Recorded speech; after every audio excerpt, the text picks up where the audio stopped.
ومالك ومالك ومالك مسكح دي دوني دو ملاسن موجده هيدا مسكح دي دوني دو ملاسن موجده هيدا كلام يرتي معني سي ماركي قرسونا dalka Soomaaliyeed oo dhan dadkeena meel joogaanba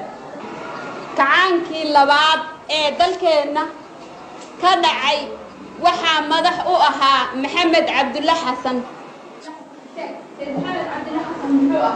سيد محمد عبد الله حسن wuxuu ahaa ninkii ugu horeeyay ee gaalada la dagaalamay naftiis ugu rooha oo inuu Soomaali xornimo u socosho ayuu doonay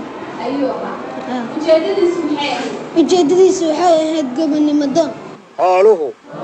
caws bay biyo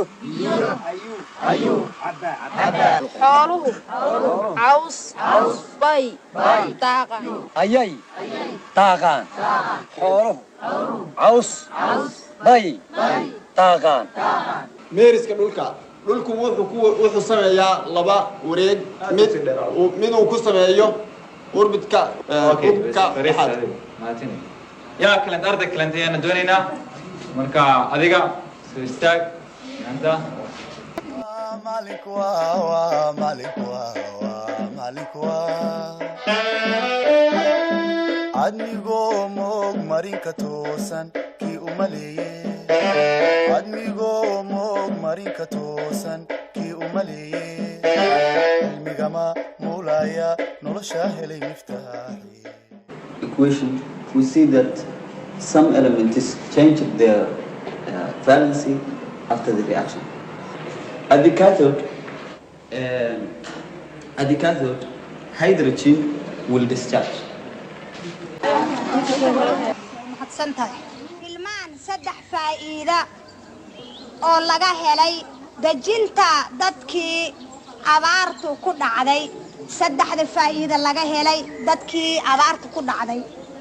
saddexda faa'iido laga helay waxay kaliyiin saddexda faa'iido oo laga helay waxay kaliyiin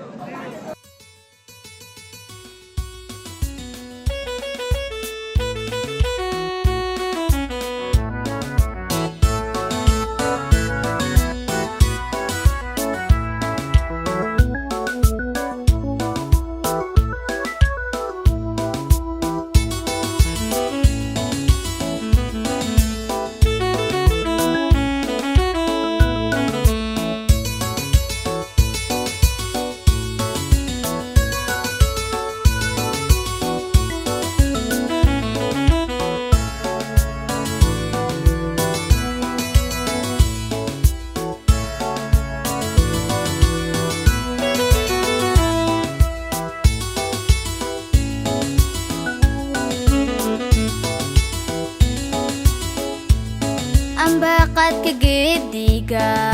sida urta loo raro heesa u gaarka waxa lagu